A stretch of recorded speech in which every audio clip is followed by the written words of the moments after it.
Hi y'all, and welcome back to my channel, A Year in Books with Zoe. I am of course Zoe, and let's talk about books. So the only similar things between these two books is that they're both queer books, but otherwise not similar at all.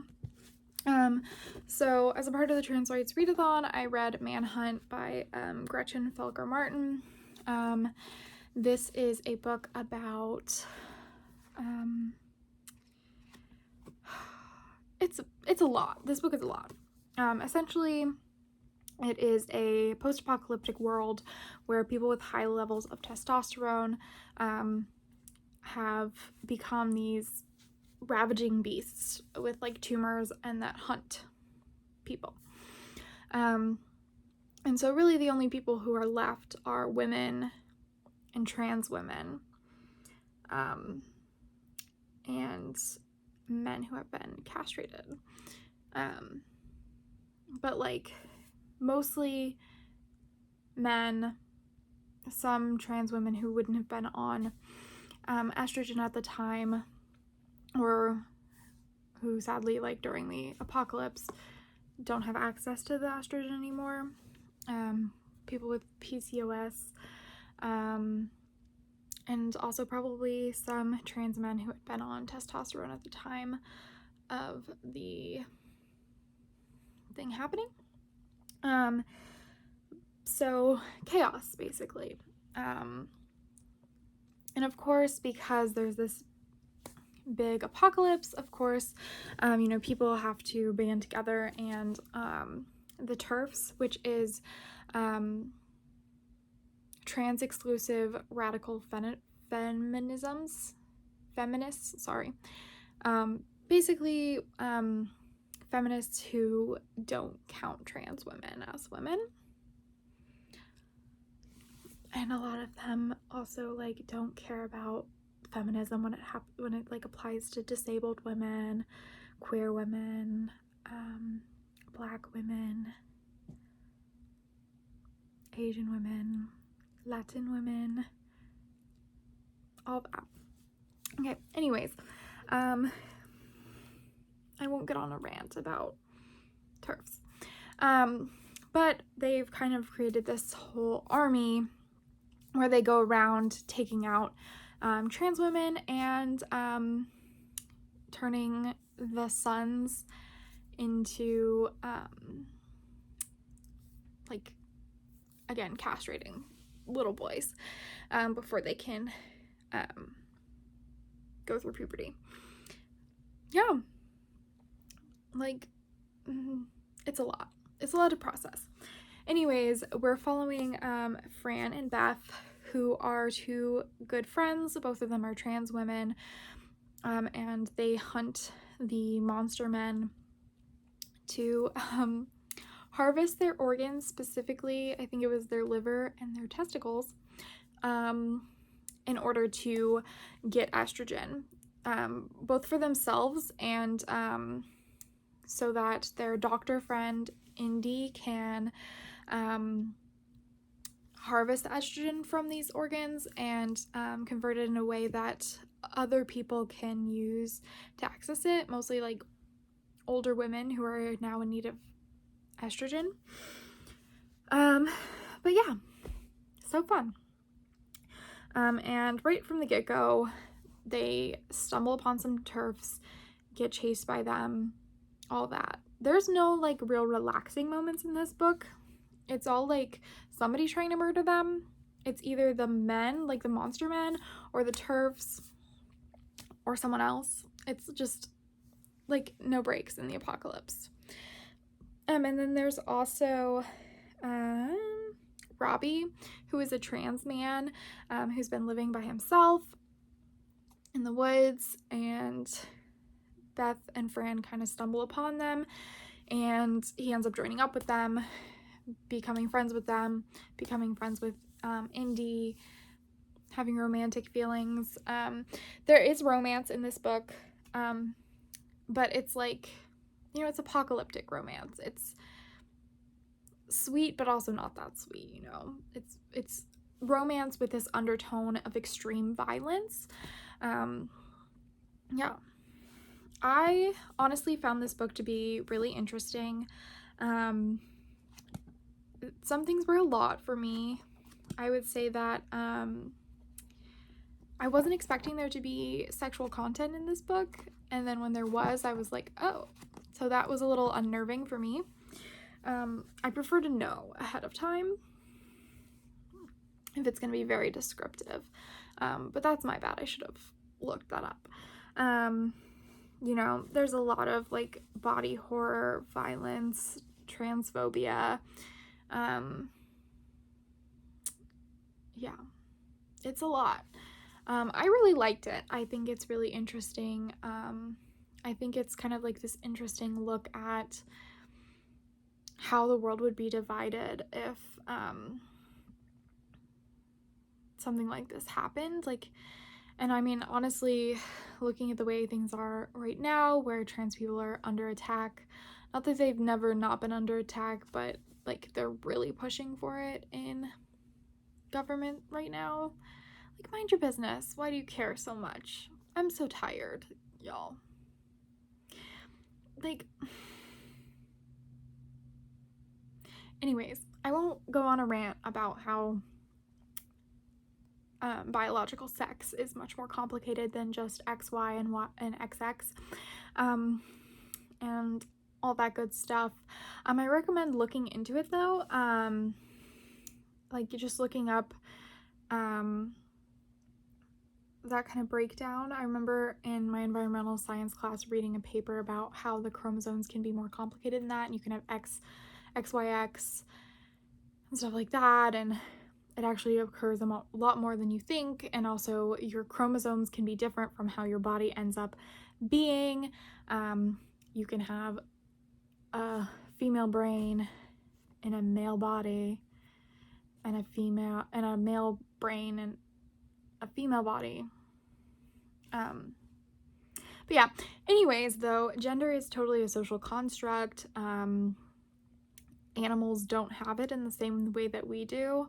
And honestly, like, it wouldn't be such a big deal if we didn't have these rigorous forms that people have to go into. If we were more lenient with it, like, people wouldn't feel like they're forced to like identify with stuff, like just be whatever, use whatever pronouns you want, look however you want, like whatever, right? It's not a real thing.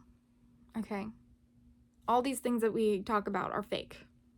I just want to be very clear about that. Like, all these weird things that we're always fighting about are social constructs that we've created. So we're fighting about made up stuff, like children. Anyways, and I mean, like, there's a morally right side of the argument, and it's just to like not care about how people identify. Let them be who they want to be, you know, because it's not hurting you. So why does it matter? You know what I mean? Like, it doesn't matter. Like, queer people being together also doesn't affect you, doesn't really matter. I mean, there are cases where things do matter, but like,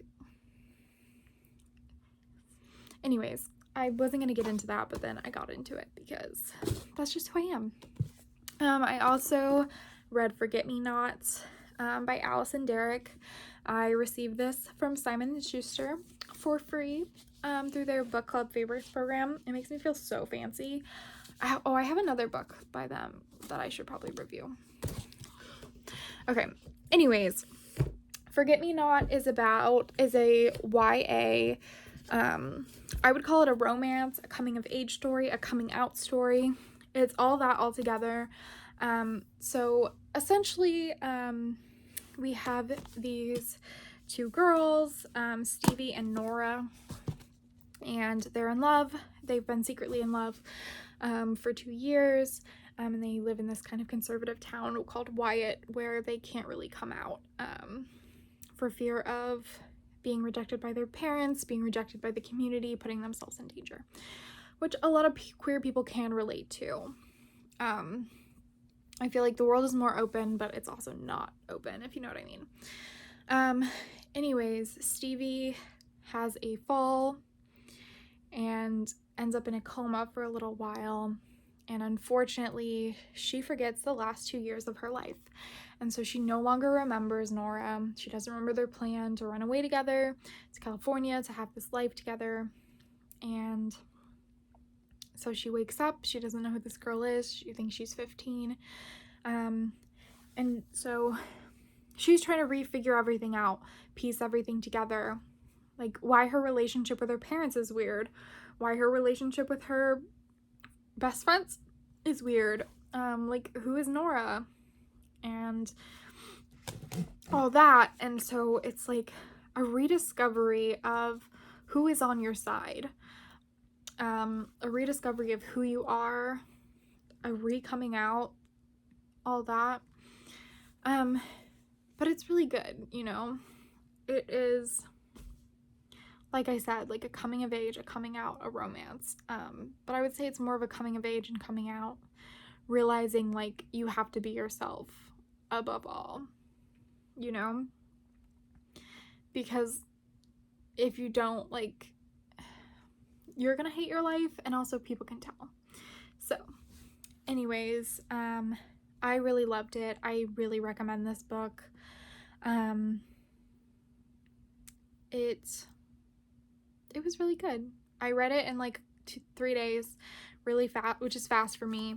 I like zipped through this book because I really loved it. It's got a beautiful dust jacket, but y'all, if I could get this off, it's beautiful under the dust jacket too. Look at that. Look at that. What? That's beautiful. And this is just a regular copy. This is not a special edition or anything. But I think if you're looking for more like sapphic YA books, this is one to definitely add to your list of books to read. It's just really good. That's what I'll say about it. I also, from Simon and Schuster, received this book, Woman of the Year by Darcey Bell. Darcey Bell she has a movie. A movie was made of one of her books that has Blake Lively and Anna Kendrick in it, but I can't remember what it is right now. This one, I was excited about it based on the description. As you can see, there's a cat in the back. It's basically like a crazy cat lady seeking revenge on her old college friend. But honestly, I was pretty disappointed with the book. It didn't really meet my expectations of what I thought it was going to be. There's like a background story, like a backstory, I guess, that honestly is way more interesting than the actual story itself. And that's like not what you want in your book. You want your main story to be the interesting part. I thought the main character, Lorelei, whatever, was boring. Her personality traits were cats and getting revenge, and that's it. And it's like, I need my thriller women to be developed. I need the books where I'm reading a woman, I need to be developed. No matter what it is, be it the spiciest romance, like I need them to have something, you know? And she just didn't. I mean, the cat part is cute, and, you know, like I said, the background story part is really interesting. It's basically, I mean, I didn't even tell you the summary of this. Okay, so basically, Lorelei, her ex-best friend from college is getting the Woman of the Year award, so she's like, okay, let me sabotage this because you ruined my whole life. But, like, did she? I don't know. For me, I'm like, is Lorelei even a reliable narrator? Is she, like, too mentally ill to really be there? You know what I mean? And so that's kind of one thing for me. I'm like, but the background story that I thought was more interesting is the relationship between Lorelei and her professor, which leads to the falling out with her friend. It gave me My Dark Vanessa vibes, which I have not talked about on this channel, but I probably should because I love that book. It was so traumatizing. so traumatizing, but also very healing.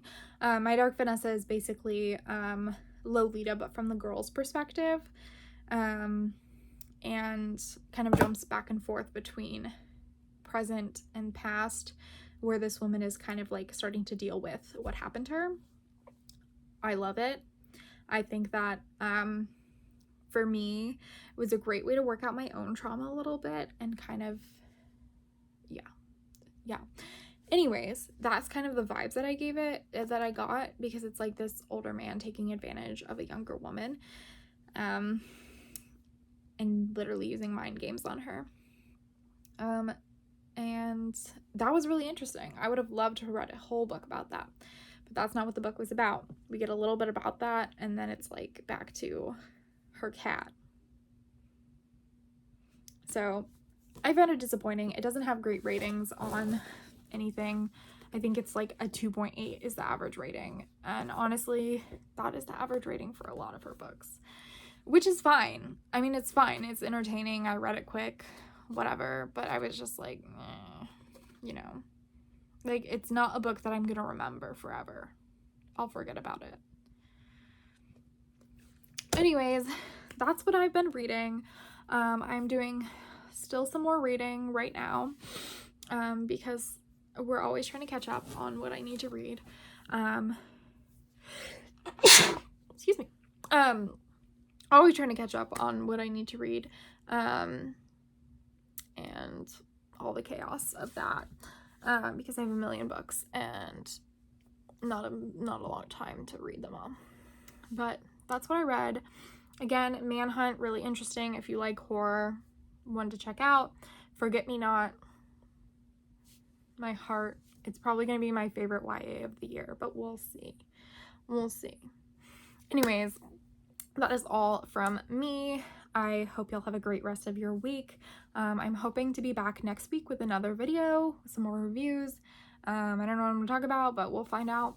But I will see y'all then.